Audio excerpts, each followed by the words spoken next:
Nongkrong lagi di Will dan Mamot di channel Total Politik. Kedatangan bukan sih kita yang datengin nih Lokataru. Bang Haris Azhar. Agak gugup tuh. Kenapa? Sama tokoh nasional. Oh, siap. Lu pikir gue kayak Hajar Dewanto?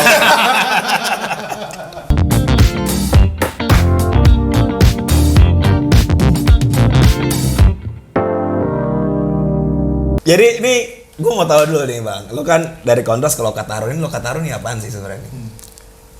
Tempat bermain pohon untuk mencari ide-ide baru. Oh, iya. Namanya itu. Yang namain tuh salah satu pendirinya namanya Adnike Sigiro. Dia direktur Jurnal Perempuan. Oke. Sebelum jadi direktur Jurnal Perempuan dia ikut diriin ini. Dia yang berpikir keras waktu itu. Gara-gara ini kita apa sih nih gitu, ya kan? Kita bilang ya ini tempat cari ide baru apa gimana gitu. Kira-kira begitulah. Tapi ada dua kantor di Lokataru. Apa tuh? Ada foundationnya, ada law firmnya. Kalau foundationnya buat riset-riset soal HAM. Iya. Kalau di firmanya ya firma hukum. Firma hukum. Ngurus kasus, tapi profit juga. Oke. Gitu. Oke. Jadi lo kalau lo ada kasus lo bayar ke Wah, gua. siap. Jadi gua kalau Jadi aman. tweet aman, Iya, langsung salah- Bang Haris tolongin saya gitu. Salah-salah ngomong berarti aman nih. Tapi pendapatan lo dari YouTube lo bayar ke gua.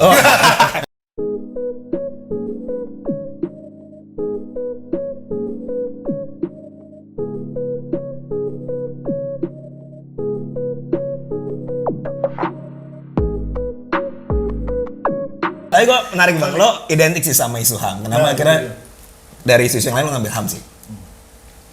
Gue sebenarnya bukan milih juga, cuman ini karena passion gue waktu muda aja. Nggak tahu waktu gue kuliah, gue kayak tiba-tiba waktu gue zaman kuliah itu zaman masih Orde Baru.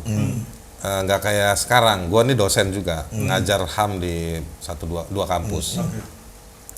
Disuruh ngisi seminar juga. Artinya kampus tuh sekarang udah membuka diri lah. Sebenarnya juga sekarang kampus nih agak-agak represif kan. Tapi ini sisa-sisa kebijakan reformasi, kampus itu udah mulai nganggep HAM itu penting. Jadi di Fakultas Ilmu Sosial, kayak FISIP, Ilmu Sejarah, atau Fakultas Hukum, itu ada mata kuliah HAM. Dulu gua waktu kuliah, nggak ada kelas HAM. Jadi dia sisipan-sisipan aja tuh, misalnya kita belajar hukum humaniter, tentang perang. Ada HAM di situ. Lalu belajar lagi soal hukum pidana, ada muatan soal HAM dikit. Iya. Nah terus gue tiba-tiba kayak ketemu di sini dikit penting. Dan di saat gue kuliah itu Orde Baru itu udah mulai nggak populis. Orang udah mulai sadar sama Orde Baru nih. Itu tahun berapa itu? Sorry. Siapa gue? Baru 2 tahun lalu. Gak mungkin sampai kayak gini lo udah tahu. Terus Itu masa-masa 90-an awal. Oh iya. Nah jadi mulai ngelihat itu dan gue ketemu dosen-dosen di tempat gue kuliah di Trisakti yang dosen-dosen muda juga yang punya interest juga soal HAM. Dan disitulah mereka udah belajar lebih banyak karena mereka udah baca, dapat bahan bacaan dan gue tinggal koresponden sama mereka. Dan dari situ udah situasi di luar kampus juga udah makin buruk. Jadi terminologi kata ini pelanggaran HAM itu udah mulai muncul. udah populer, cukup populer. Udah populer lah. Dari situ ada gue mulai banyak terlibat, melihat langsung, diskusi langsung sama isu-isu begitu sampai ya akhirnya gue memutuskan selesai kuliah gue pengen kerja yang ya di ruang, kalau kita sebutnya hukum publik lah. Hukum publik. Oke. Jadi yang kerja di bidang hukum yang punya urusan dengan soal-soal publik. Dan akhirnya masuknya ke Kontras. Oh itu berarti lo langsung ke Kontras tuh Lu waktu itu. langsung kontras dari pertama kali kerja tuh langsung kontras. Iya. Jadi gue nggak punya banyak pengalaman ngelamar kerja.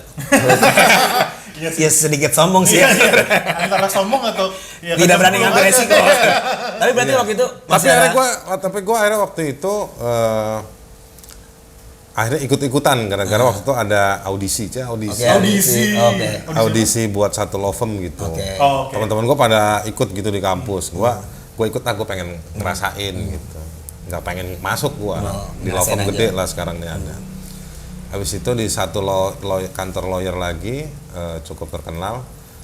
Dia butuh orang, temen gue ngegadang-gadang gue, pokoknya lu mesti masuk sini, lu cocok sama dia nih katanya, gaya lu cocok apa segala macam. Tapi gue berusaha sampai nggak masuk juga karena gue nggak enak sama temen gue. Iya. Gue bilang, aduh motor gue kempes nih, gitu-gitu. Jadi 2 kali gue dipanggil, Tapi nggak datang. tidak datang. Nggak datang. Tapi waktu itu lo masuk tuh berarti masih ada almarhum Munir tuh ya? Apa masih? Karena gue yang ngajak gue ke kontras juga Munir. Oh, apa kesan lo sih sebenarnya sama Munir? Kalau gue kan taunya dari cerita-cerita diskusi nih orang keren sebenarnya. Apa yang bisa lo ambil dari dia sih? Rambutnya lebih merah daripada yang lu lihat di media. Ini kita dosa gak sih ketahuan? Enggak, dia masih senang. Masih dia obrolan di sini masih senang dia. Munir orangnya asik kok, Asik gitu ya. bercanda.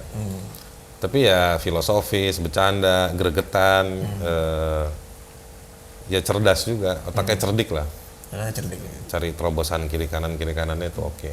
Dan keberpihakannya tuh Dia tuh begini, dia tuh orang yang juga belajar dari apa yang dia alamin, gitu.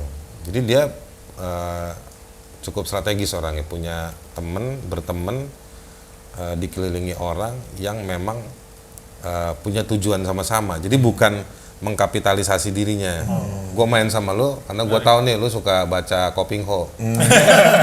Nanti jurus-jurus Kopingho bisa gue enggak begitu dia. Tapi dia orangnya kita bertiga targetnya ini ya, gue yang maju, lu bagian ini, lu bagian ini. Dia tuh orangnya begitu. Dan dia orangnya sangat egaliter. Jadi dia demen kalau misalnya kita maju ngurusin ini apa segala macam, bicara apa oke dia. Tapi kalau dia kalau udah marah ngerokok. Gitu. Oh, Rary nggak ngerokok malah? Dia enggak. Oke, pasti marah Dia ngerokok. tahu resiko kalau dia ngerokok, asapnya banyak nyangkut di kumisnya. Nih, tapi gue penasaran sih, sedikit refleksi. Kalau dia masih hidup, kira-kira akan kayak gimana? Dugaan lu? Apa, Seru sih. jadi staf khusus presiden? Atau tetap di luar? Atau akan tetap di luar? Sebetulnya gini, dulu waktu 2000 berapa ya? 2004 dia itu dukung Amin Rais. Oh, Oh, jadi 2004. presiden. Ya. Oh. Dia dukung Amin Rais dengan ya Amin Rais waktu itu nggak populis, Ya. Iya. tapi dia dukung Amin Rais. Dan yang diperdebatkan orang bukan karena dia dukung Amin Rais atau enggak, tapi diperdebatkan kita ini, kenapa lu dukung capres? Dukung capres. Dia punya kalkulasi politik orangnya. Jadi dia bilang harus ada yang masuk ke dalam apa semua segala macam. Ada pikiran itu juga ya ternyata? Ada. Dan dia memilih orang yang memang sesuai dengan prinsip-prinsip demokrasi dan hak asasi. Dari yang ada yang sesuai sama dia, Amin Rais menurut dia. oke. Karena SBY militer. Waktu itu Megawati juga kalau nggak salah apa. Dia punya alasan-alasan semua itu. Dan dulu aja Gunawan Muhammad juga di PAN kan ya, awal-awal tuh kalau nggak salah. Ikut Muhammad mendirikan didirikan. masyarakat itu, Amanat Nasional itu. Kan sebelum jadi partai jadi ormas dulu ada di situ. Tapi kalau bicara soal HAM nih Bang, gua kan dulu sempet di demos gua tahun 2014 Iya, sebelum bubar. Dan Abang As. dulu katanya ada dua, ngomongin HAM tuh ada dua. Pertama kontras di hukumnya sama Elsam. demos Demos. di politiknya katanya gitu. Alas barbar. Jadi sebenarnya tuh kalau untuk memperjuangkan HAM itu paling enak sebenarnya atau nggak paling prioritas tuh diperjuangkan secara politik apa advokasi nih menurut Bang Haris gitu? Dulu gue punya supervisor waktu gue kuliah HAM di Inggris. Namanya Andrew Fagan. Bukan Fagan ini, Andrew Fagan. A-nya 2 gitu. Terus lo mau ngucapinnya gimana? Ya. Orangnya agak eksentrik gitu. Nah dia bikin klasifikasi soal bagaimana memperjuangkan bicara atau bekerja di bidang HAM. Oh, oke. Nah dia orangnya sangat filosofis banget gitu. Nah Andrew bilang sama kita di kelas kita gitu, ada beberapa model. Ada yang namanya tipe lawyer. Lawyer, oke. Lo menggunakan satu pendekatan hukum, main di mekanisme formal. Ada lagi yang tipenya tipe politisi. Tipe politisi itu ya lo ada di institusi-institusi dan di ruang-ruang gerakan politik. Gitu. Ada lagi yang pendekatannya emosionis. Kalau kita kan kalau dibilangin emosi itu kesannya marah. Bukan, emosionis itu buat dia adalah pendekatannya hati. Jadi kalau misalnya ada sesuatu, empatinya main. Gitu. Jadi gua nggak penting aturannya ada apa enggak. dibenci apa enggak sama penguasa secara politis, gue bantuin. Nah ada lagi misalnya pendekatannya karena formalitas tugas. Jadi polisi itu sebetulnya bisa jadi dia sebetulnya tugasnya pembela HAM. Gitu. Nah jadi ada ruang-ruang itu. Oke. Nah kalau yang di anak muda kayak lu orang nih, ya kan, meskipun lu berdua topinya beda, gitu. Itu di pendekatan solidaritas. Ada lagi pendekatan solidaritas. Oke, itu apa tuh? Gerakan, spread the word, gitu, bantu temen berkreasi. Tapi ini berkembang meluas, gitu. Jadi orang belajar, dan menariknya dalam HAM itu kadang-kadang di kelompok-kelompok tadi itu mereka nggak punya modal yang cukup memahami apa itu hak asasi manusia. Oke. Banyak lawyer ngurusin kasus yang kita bilang itu pelanggaran HAM, dia bantuin. Itu karena memang tugasnya dia sebagai lawyer. Gitu. Banyak orang berempati karena memang gila, masa yang kayak gini diselengkat, misalnya kayak gitu, ya kan, gua tolong gua angkat, gitu. Nah, jadi belum tentu, kadang-kadang itu belum tentu mereka itu punya pemahaman, ya gua bantu aja. Gitu.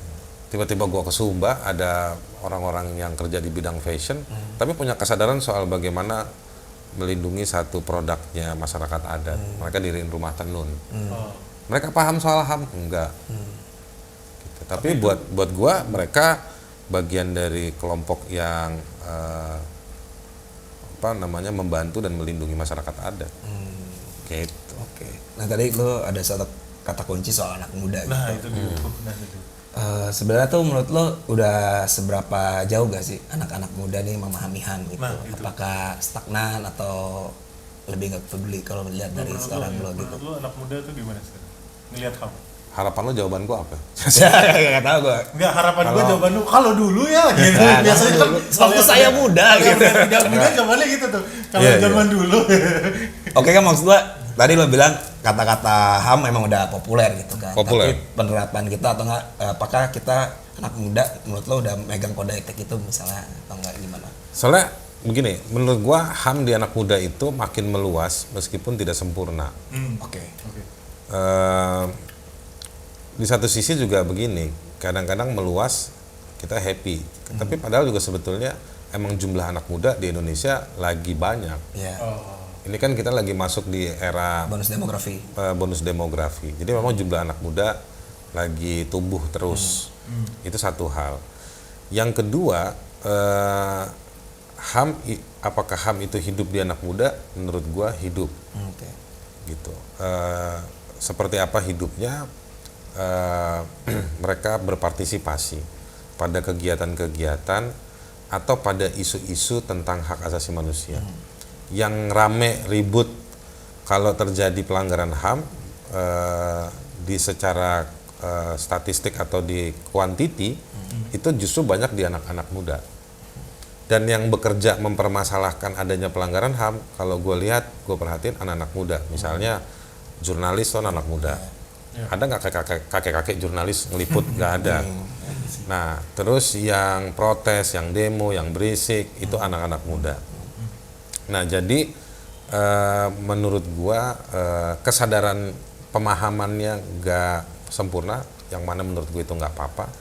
Tapi alarmnya anak muda jalan. Ketika ada sesuatu yang terlanggar, terluka, teraniaya, mereka muncul. Nah, memang lucunya kadang-kadang kalau ada anak muda yang melekatkan dirinya pada identitas tertentu. Nah, jadi kadang-kadang bilang pelanggaran HAM hanya untuk kelompoknya saja. Tapi begitu kelompok beda, dia diem aja. Kayak Tugu Tani. Pacoran gitu aja. Nunjuk orang tapi diem aja gitu ya. Nah, jadi Double standard. ya kadang-kadang bisa dibilang silent double standard. Double standard. Gitu. Nah, jadi itu kondisinya satu. Yang kedua dari sisi mengokupasinya. Banyak anak-anak muda yang udah masuk di ruang-ruang atau arena-arena tematik. Main di isu lingkungan. Ya, lingkungan. atau main di sektor ekonomi kecil-kecilan. Nah itu mereka itu semua okupasi itu. Terus sekarang karena zaman digital dan juga pandemi dipaksa akhirnya berdigital, itu lucu hidup-hidup tuh. Pusing gua hari-hari ini ngelihat mereka, sering mereka ngajakin, jadi gue juga mau minta maaf sama yang suka WA tapi nggak gue jawab. Karena tiba-tiba langsung banyak ya. Iya, karena masalah ngebalas WA-nya mereka aja, kita juga kadang-kadang butuh energi kan, mesti sopan sama mereka. Kita nggak bilang ngehe lu, nggak usah. Ya kan, gue mesti susun kata-kata gitu, yang bener, biar nggak tersinggung. Nah jadi oke lah menurut gua, ini modal baik. Makanya memang juga penguasa ya, hari ini mereka cukup empot-empotan ya, kayak bola ayam tuh. Empot ayam. Ngelihat anak muda, Gitu. Jadi antara udah bisa dikendalikan anak muda, antara enggak juga. Enggak, betul. Misalnya FPI disikat. Ya. Ada yang berdebat gitu suka. Sebenarnya anak mahasiswa, anak muda udah disikat belum? Ada yang bilang udah. Ya kita dengar lah si ini main sama ini, si ini orangnya ini, segala macam gitu. Ada yang terima CSR BUMN lah, ya kan. Nah tapi juga nggak bener-bener di press kayak sampah yang siap diekspor itu. Enggak. Jadi mereka tetap bisa bergerak juga. Ya menurut gue ya udahlah ini kita. Ya kita ini begini anak mudanya gitu. Oke. Ya. Oke deh. Dan maksudnya secara representasi politik udah lumayan lah untuk Lumayan gitu ya. Tapi masih kebanyakan main PUBG aja. gampang kalau gue bilang sih gampang terdistorsi sih. Mungkin misalnya kayak kemarin isu Omnibus Law terus tiba-tiba ada video 19 detik fokusnya berubah, terus ada Nisa Sahabat berubah lagi gitu. Ya tapi fokusnya gampang berubah lagi. Ya itu memang karena anak muda ya, energinya banyak, emosi tingkat kesabarannya rendah. Tapi itu uniknya anak muda, makanya lembaga-lembaga konsultan publik itu laku. Dari mulai konsultan-konsultan yang nyiapin iklan buat sampo, ya kan, sampai entertainment, konsultan untuk klarifikasi, nge-branding kebijakan itu kan kantor-kantor kementerian banyak yang bikin project untuk seminar di kampus-kampus. Nah karena memang anak muda itu disulut dikit aja, dibeli sama mereka, dan suruh rubah 10 menit lagi isu berbeda dijabanin sama mereka. Gitu. Gue masih ada lanjutan nih sih sebenarnya. Ini yang pengen gue tanyakan sebelumnya, karena gue mikir gini, di anak muda juga kan ada istilah gini loh bang, kadang-kadang kan kita punya semboyan harus move on dalam tanda kutip, dalam apapun. Nah tapi ada dalam tanda kutip mentalita ini harus move on ini akhirnya terefleksi dengan ketidakpedulian dalam tanda kutip terhadap pelanggaran HAM yang udah terjadi, yang udah lewat. Nah akhirnya mereka cenderung beropini bahwa ya udahlah, udah terjadi, ngapain dibahas-bahas lagi, nggak perlu lah ada yang mencari fakta atau pengusutan soal HAM, kasus HAM. Itu anak muda di mana tuh kayak gitu? Biar kita samperin aja. Malah kita persekusi. Ya tapi benar, maksudnya dipertajam kan, kayak dulu kalau nggak salah gue lupa di UI itu pernah membahas tentang 65 sebenarnya kan, 65. Terus akhirnya perdebatan dan polarisasi itu di anak muda. Nah, itu. Jadi salah satu anak muda itu emang bener kata Dana, udahlah ngapain ngomongin 65, move on man, itu udah gitu, move on, jauh kayak gitu. Ya akhirnya kayak gitu. Nah, menurut lo pandangan lo itu dimaafkan atau akhirnya kayak gimana gitu? Ya itu lucu-lucunya anak muda aja. Lucu-lucunya aja ya. Karena begini, kalau dia itu sih sebenarnya bukan problem anak muda. Dia anak muda yang di zaman dulu-dulu juga begitu. Oh gitu. Berarti sebenarnya bukan anak muda sekarang aja. Jadi gitu. gini, isu kayak isu 65, isu-isu yang udah lama itu emang dia ada kelompok-kelompok tertentu yang ya jagain isu itu. Karena memang dia selalu terancam oleh dominasi yang lebih mayoritas. Apalagi isu-isu 65 kan masih dipakai sebagai komoditas politik. Betul. Gitu. Nah, Jadi menurut gue itu sih nggak salah. Nah, persoalannya kemudian nanti apakah di lipatan waktu yang terus berputar itu dia nanti ketika dia dalam proses hidupnya dia menemukan masalah yang sebenarnya jawabannya bener ya, kita mesti benerin, emang bener nih kita mesti koreksi apa yang terjadi dan salah di waktu yang lalu. Jadi itu harus tetap diselesaikan gitu ya. Iya. Berarti sebenarnya tinggal nunggu karmanya gitu. Karena begini, Masa itu karma sih. kenapa kita masyarakat kita cenderung suka diem?